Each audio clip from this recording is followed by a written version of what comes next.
அனைவருக்கும் இனிய வணக்கம். நான் உங்கள் மதுரை ராமகிருஷ்ணன். இந்த வாழ்க்கைய எந்த காரணத்திற்கொண்டும் யாருக்கும் பயப்படாமல் தன்னம்பிக்கை கொண்டு தைரியத்தை கொண்டு இந்த வாழ்க்கையை வாழ்ந்து விட மாட்டோமா, இந்த நாளை இனிய நாளாக வாழ்ந்து விட மாட்டோமா என்கிற மிகப்பெரிய ஒரு முயற்சி தான் இந்த நிகழ்ச்சியினுடைய மாபெரும் நோக்கம்னே சொல்லலாம். அது என்ன சார், தைரியத்தை கொண்டு வாழ்ந்து விடுவது. சார், அம்பேத்கர் அவர்கள் ஒரு அருமையான வார்த்தை சொல்லுவார். என்னை யாராவது அவமானப்படுத்தினால் நான் ஆவேசப்படுவேன், அரசியல் படுவேன், ஆனால் ஒருபோதும் அச்சப்பட மாட்டேன். நம்மளுடைய அச்சம் மட்டும்தான் எதிரியினுடைய மிகப்பெரிய பலமாக இருக்கும். நம்ம பயந்துட்டோன்னு தெரிஞ்சிருச்சுன்னா எதிரிகள் பலப்பட்டுருவாங்க. மகாபாரதத்துல எனக்கு ரொம்ப பிடிச்ச கதை, கிருஷ்ணரும் ருக்மணியும் அப்படியே காட்டுல நடந்து போறாங்க. இப்ப ருக்மணி கொஞ்சம் பயந்து சுபாவமா இருக்கிறவங்க. இந்த காட்டுல நடந்து போகும்போது கிருஷ்ணர் அங்க காட்டுல சாப்பாடு எடுத்துட்டு வர்றதுக்காக ஏதோ ஒரு இடத்துக்கு போறாரு. சாப்பாடு கொண்டு வர்றதுக்காக காட்டுல கிடைக்கக்கூடிய கிழங்கு வகைகளை கொண்டு வரணுன்றதுக்காக போறாரு. இப்ப ருக்மணி அவங்க பாதுகாப்பா ஒரு இடத்துல உட்காந்துருக்காங்க. அந்த இடத்துல ஒருத்தர் அரக்கன் வந்தானா, ஒரு அரக்கனா ஒருத்தர் ருக்மணியை பயமுறுத்திருக்காங்க. இப்ப ருக்மணி பயந்துருக்காங்க. ஐயோ, எனக்கு முன்னாடி அரக்கன் ஆயிட்டேன் அப்படின்னு. அந்த அரக்கன் வளர்ந்துருக்காரு, கொஞ்சம் வளர்ந்துருக்காரு. ஐயோ, நீ என்ன சாப்பிட்டுருவியா அப்படின்னு கேட்டிருக்காங்க. உடனே அரக்கன் இன்னும் கொஞ்சம் வளர்ந்துருக்கான். ஐயோ, உன்னை பார்த்தா எனக்கு பயமா இருக்கு. அரக்கன் வளர்ந்துகிட்டே வர்றான். இப்ப ருக்மணி பயந்து பயந்து அழ, பயந்து பயந்து தேம்ப அந்த அரக்கன் வளர்ந்துகிட்டே வர்றான். இவனுடைய உருவம் என்னடா வளர்ந்துகிட்டே வருதுன்னு இவங்க அந்த வளர்ச்சியை பார்த்து பார்த்து பயப்படுறாங்க. என்னை இவன் குன்றுவானோன்னு பயப்படுறாங்க. அந்த அரக்கன் அப்படியே விஸ்வரூபம் எடுத்து நிக்கிறான். கிருஷ்ணர் எல்லாம் எடுத்துட்டு வர்றாரு. வந்தவர் இந்த அரக்கன், பெரிய அரக்கன் நிக்கிறவனை பார்த்தார். இப்ப ருக்மணி போய் கிருஷ்ணருடைய கைகளை பிடிச்சுக்கிறாங்க, பயந்து போய். கிருஷ்ணர் அவனை பார்த்து சிரிச்சாராம். முதல் விஷயம், அவர் பயப்படல, கண்ணுக்கு கண்ணு பார்த்து சிரிச்சார். சிரிச்ச உடனே அரக்கனுடைய வளர்ச்சி குறைஞ்சிருச்சு. அடுத்து கேட்டார், நீ யாரு, எதுக்காக இங்க முன்னாடி நடக்கிற கேள்வி கேட்டார்ல. அரக்கனுடைய வளர்ச்சி அடுத்து குறைஞ்சிச்சு. உன்னைய பார்த்து எங்களுக்கு பயமே கிடையாது, ஏன்னா என்கிட்ட இருக்கிற ஆயுதம் என்னன்னு உனக்கு தெரியுமான்னு இவருடைய பலத்தை சொல்லியிருக்காரு. அரக்கனுடைய வளர்ச்சி குறைஞ்சிச்சு. அவனை பார்த்து பயப்படாமல் நேருக்கு நேராக நின்று என்னோடு நீ போர் தொடுக்க தைரியமானு கேட்டிருக்காரு. நானும் நீயும் சண்டை போடுவோம், ரெடியான்னு கேட்டிருக்காரு. அரக்கனுடைய வளர்ச்சி கிருஷ்ணரோட குறைஞ்சிருச்சு. இப்ப அரக்கன் பயந்து அங்கிருந்து சென்றான்னு மகாபாரதத்துல ஒரு கதை வரும். ஒரு புனைவு கதை தான். ஆனா இந்த புனைவு கதை நமக்கு என்ன தெரியுமா காட்டுது, நாம் பயப்பட பயப்பட பயப்பட எதிரியினுடைய பலம் கூடிக்கொண்டே போகும், எதிரியினுடைய உயரம் கூடிக்கொண்டே போகும். நம்மளுடைய பயம்தான் எதிரியினுடைய பலமாக இருக்கும். அவனை நேருக்கு நேர் சந்திச்சு நம்மளுடைய அறிவு கொண்டு, ஆயுதத்தை கொண்டு, ஆயுதம் என்பது அறிவு, அறிவை கொண்டு, அறிவு என்கிற ஆயுதத்தை கொண்டு அவனை எளிமையாக சந்திக்கும் போது எதிரி பயந்துருவான் சார். எதிரி பயந்துருவாங்க சார். சார், ஜெயமோகன் அவர்கள் ஒரு கதை எழுதியிருப்பார், வணங்கான்னு அந்த கதையினுடைய பெயர். அருமையான கதை. அறம்ன்ற ஒரு சிறுகதை தொகுப்புல இந்த கதையை கொடுத்திருப்பாரு. வணங்கான், ஒரு பையன் பேரு வணங்கான். அவன்கிட்ட எல்லாம் என்னடா பேர் இது, வணங்கான்னு ஒரு பேர் யாராவது வைப்பாங்களா, அது என்னடா வணங்கான்னு எல்லாரும் அவரை கிண்டல் அடிப்பாங்க. படிக்கக்கூடிய இடங்கள்ல, ஸ்கூல்ல, எல்லா இடத்துலயும் வணங்கான்னு யாராவது பேர் வைப்பாங்களான்னு. இந்த வணங்கான்ற பேருக்கு பின்னாடி என்ன கதை இருக்குன்னு அந்த பையன் சொல்றாரு. அதுதான் அந்த கதை. அவங்க அப்பாவுடைய பேரு கருத்தன், ஏன்னா அவர் கருப்பா இருந்தாருன்றதுனால அவங்க தாத்தா அவங்க அப்பாவுக்கு இந்த பேரை வச்சிருக்காரு, கருத்தன். அவங்க தாத்தாவோட பேரு ஏலான். ஏன் ஏலான்னா ஏழாவதா பிறந்த பையனா, அதனால ஏலான்னு பேர் வச்சிருப்பாங்க. இந்த தாத்தா ஒரு பண்ணையாருக்கு கீழே கொத்தடிமையா வேலை பார்க்கிறாரு. இந்த கொத்தடிமைகளுக்கு பெரிய சம்பளம் எல்லாம் கிடையாது. வருஷத்துக்கு ஒரு முறை கூலி அறுப்பாங்கல்ல, அப்ப செதறி போன நெல்லு, தானியம் இதெல்லாம் அந்த கொத்தடிமைகளுக்கு கொடுப்பாங்க. அவங்க அதுல கஞ்சி காய்ச்சி குடிச்சுக்கணும். அந்த கஞ்சியும் முதலாளி கண்ணு பார்க்க குடிக்க கூடாது, எங்கேயாவது போய் ஓரமா குடிச்சுக்கணும். வேலை செய்யற இடத்துல கஞ்சி குடிக்க கூடாது. இப்படி எல்லாம் பல இந்த கொத்தடிமைகளுக்கு அப்படிப்பட்ட கொடுமைகள் நடக்கப்பட்ட இந்த காலம். இப்ப இவங்க அப்பாவும் இவங்க தாத்தாவும், அதாவது கருத்தன்றவரும் இந்த ஏலான்றவரும் அந்த பண்ணையாருக்கு இதுல வேலை பார்க்கறாங்க. ஏலானுடைய பையன் கருத்தன். ஒரு நாள் இந்த ஏலான்றவருக்கு ரொம்ப பசிக்குது, ரொம்ப பசி, வேலை செய்யற இடத்துல ரொம்ப பசி. அதனால யாருக்குமே தெரியாம வயலுக்குள்ளர போய் அந்த அவர் வச்சிருந்த அந்த கஞ்சியில கொஞ்சத்தை எடுத்துட்டு ஓரமா யாருக்கும் தெரியாம குடிக்கிறாரு. இது இந்த பண்ணையாரினுடைய பேரன் பார்த்துடுறான். பேரன் பார்த்துட்டு தன்னுடைய தாத்தா கிட்ட சொல்றான். இந்த தாத்தா என்ன பண்றாரு, அவனுடைய கஞ்சி அந்த சட்டி இருக்குல்ல, அதுல மண்ணை அள்ளி போட்டு இத குடிடான்ற, மண்ணள்ளி போட்டு குடிக்க சொல்றாரு. ஏன்டா எங்க முன்னாடி நீ கஞ்சி குடிக்கிறியா, நீ எங்க முன்னாடி நீ சாப்பிடுறியா, எங்களை அவமானப்படுத்துறியா, மண்ணள்ளி போட்டு அதை குடிக்க சொல்றாரு. சார், வேற வழியே கிடையாது, இல்லாட்டி கொன்றுவானுங்க, வேற வழியே கிடையாது. அந்த கஞ்சியில மண்ணை போட்ட கஞ்சி எடுத்து குடிக்கிறாங்க சார். இது அவங்க பையனால பார்த்துட்டு பொறுத்துட்டு இருக்க முடியல. அப்பாவுக்கும் பையனுக்கும் பெரிய சண்டை வருது. என்னப்பா நீ அவன் சொல்றான்றதுக்காக நீ செய்யற, டேய் எசமானன் அப்படிலாம் சொல்லக்கூடாதுடா, அவங்கள ஏமான்கள்ரா, இவங்களெல்லாம் அப்படி சொல்லக்கூடாதுடான்னு அவர் சொல்றாரு. அப்ப அப்பாவுக்கும் பையனுக்கும் சண்டை வருது. நீ வேணா கொத்தடிமையாரு, என்னால அப்படி இருக்க முடியாதுன்னு சொல்லி இந்த கருத்தன்ற பையன் என்ன பண்றாரு, அங்கிருந்து கிளம்புறாரு.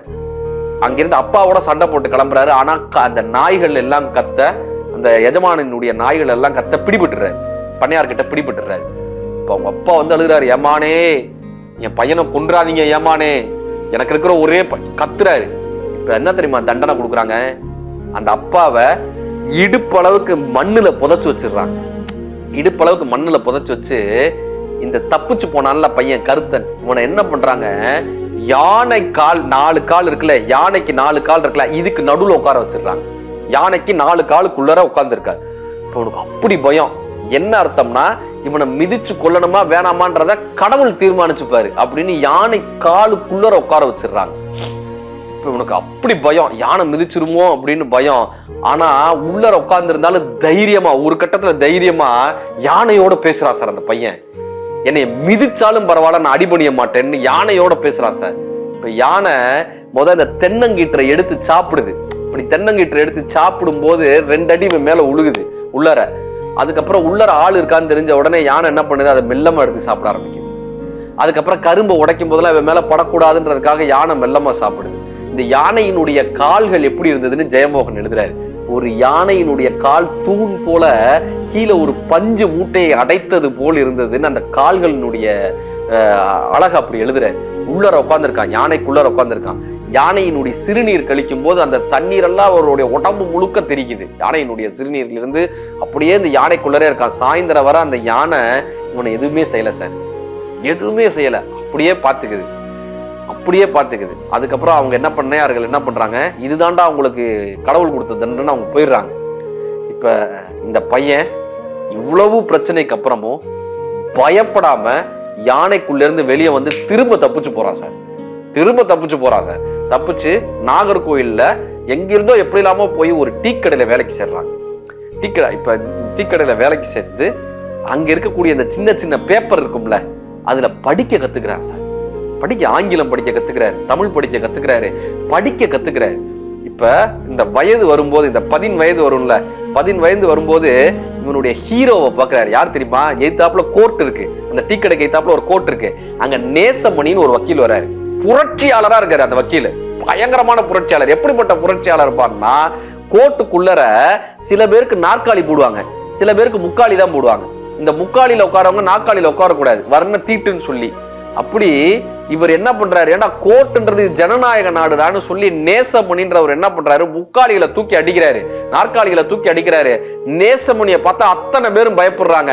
நேசமணியை கொல்றதுக்காக ஒரு 50 பேர் வர்றாங்க. இவர் பெரிய போராட்டம் பண்ணி அத்தனை பேரையும் தகர்க்கிறாரு. நேசமணி இவருடைய கதாநாயகனாக மாறுறாரு. நேசமணியும் அவர்களுடைய நண்பர்களும் தினம் வந்து இந்த டீ கடையில உட்காருவாங்க, இவரோடையும் பேசுவாங்க, அரசியல் பேசுவாங்க. தினம் அவங்களுடைய போராட்டங்களை இவர் பார்ப்பாரு, புரட்சியை அவர் பார்ப்பாரு. இவர் என்ன பண்றாருன்னா, நேசமணி அவர்களோட ரொம்ப நெருக்கமாகிறார். ஒரு கட்டத்துல இவருக்கு படிக்க தெரிஞ்ச காரணத்தினால இவரை நேசமணி அவர்களே படிக்க வச்சு ஒரு கவர்மெண்ட் பரீட்சை எழுத வச்சு இளஞ்சி அப்படின்ற இடத்துல ஒரு கவர்மெண்ட் வேலை கிடைச்சிருது. இந்த சர்வைவர் போடுற வேலை கிடைச்சிருது. எங்க, அவ்வளவு அடிமையாக இருந்த ஒருத்தருக்கு கவர்மெண்டோட, அப்ப ஆங்கிலேய கவர்மெண்டோட அந்த வேலை கிடைச்சிருது சார் இந்த கருத்துன்றவருக்கு. இப்ப அங்க இளஞ்சியில போய் நம்ம ஒரு கவர்மெண்ட் வேலையை பார்க்க போறோம்பான்னு போனா, அங்க என்ன பண்ணையார் கொடுமை நடந்துச்சோ அதே கொடுமை இங்கேயும் நடக்குது. இங்க ஒரு பண்ணையார் வராரு. அந்த இடமே ரொம்ப, அந்த கவர்மெண்ட் ஆபீஸே ரொம்ப சாதாரண ஆபீஸா இருக்கு, யாருமே அங்க வேலைக்கு வரமாட்டாங்க. இந்த பண்ணையார் அவங்கள அப்படி கொடுமைப்படுத்தக்கூடிய பண்ணையாராக இருக்காரு, வர்றவங்களை எல்லாம் மிரட்டக்கூடிய பண்ணையாரா இருக்காரு. அப்படி இவனை பார்த்த உடனே எச்சிய மூஞ்சில துப்பிட்டு போறாரு. ஏன் முன்னாடி நீ வந்து கவர்மெண்ட் கோர்ட் மாட்டிட்டு நிக்கிறியா, நீ எச்சிய துப்புறாரு. வேற வழியே கிடையாது, சுற்றுவாங்க இல்லாட்டினா கொன்றுவாங்க அப்படின்ற பயத்துல இவர் கையை கட்டிக்கிட்டு நிக்கிறாரு. ஒரு இவருடைய ஆபீஸ்ல வேலை பார்க்கக்கூடிய சின்னையன்றவரு பண்ணையாருக்கு வேலை பார்த்துட்டு இருக்காங்க. ஒரு கட்டத்துல யோசிச்சாருங்க, இவனுக்கு என்னையா நான் பயப்படுறது, நான் யானையவே பார்த்துட்டு வந்தேன். யானை இவர் என்ன பண்றாரு, பண்ணையார் என்னெல்லாம் தப்பு பண்ணிருக்காருன்னு 1 மாசம் உட்காந்து பார்த்து கவர்மெண்டோடைய ரூல்னு சீல் வச்சு பண்ணையாருடைய நிலத்தெல்லாம் நான் ஜப்தி பண்ணுவேன்னு நோட்டீஸ் அனுப்புறாரு. இந்த சின்னையன்றவர் இவருக்கு எதிராக இருந்தார்ல, அவரை வேலையை விட்டு தூக்குறேன்ட்டு அடுத்த லெட்டர் போடுறாரு. இப்ப பண்ணையாரனுடைய கணக்கு பிள்ளை வராரு. பண்ணையாரே ஒரு காலத்துல வந்து துப்பாக்கியை கட்டுறாரு, நான் உன்னை சுற்றுவேன் தெரியுமான்னு. ஒரு பயப்படாம எந்திரிச்சு நின்று, இந்த பாரு, நான் பிரிட்டிஷ்காரனுடைய அரசாங்கத்துக்கு கீழே வந்திருக்கேன், நான் அரசு ஊழியன், என்னை நீ சுட்டேன்னா பீரங்கி வந்து உன்னைய சுற்றும் தெரியுமா, போயான்றாரு. அவ்வளவு அப்படி தைரியமா பேசுறாரு. அவரை எதிர்க்கவே முடியாம என்ன பண்றாங்கன்னா, அந்த ஊர்ல ஆளை வச்சு அவரை கொண்டுடலான்னு பாக்குறாங்க.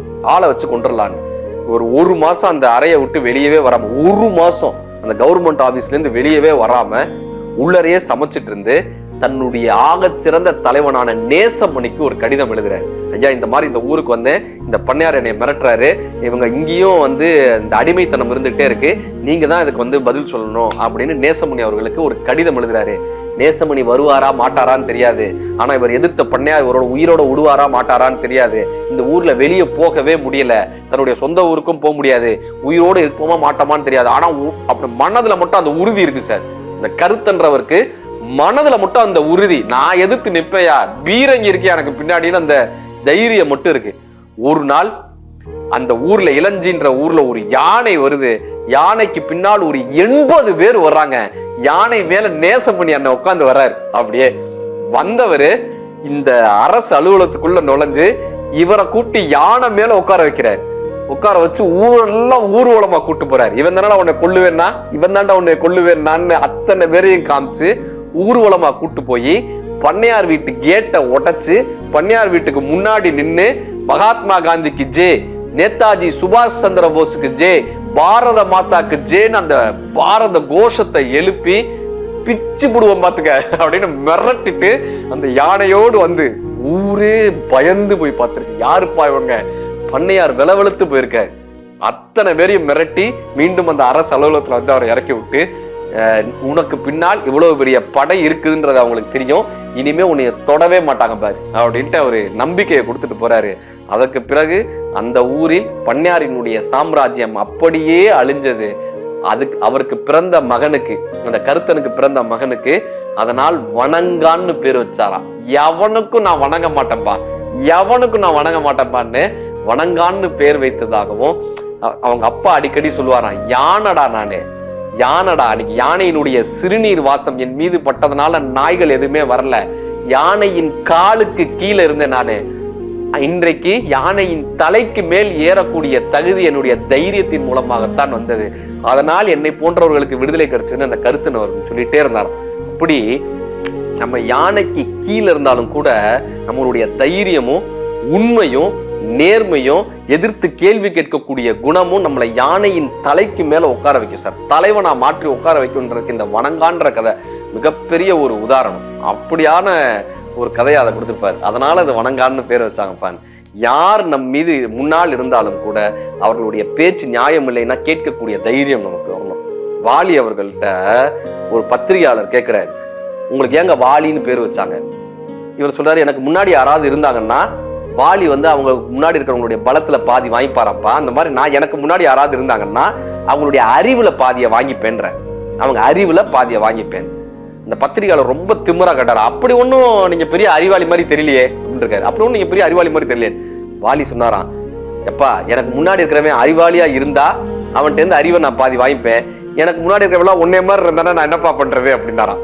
அப்படி யாராக இருந்தாலும் துணிச்சலோடு தைரியத்தோடு எவன் சந்திக்கிறானோ அவன் இந்த உலகத்தில் வணங்கானாக இருப்பான். வாழ்த்துக்கள், நன்றி.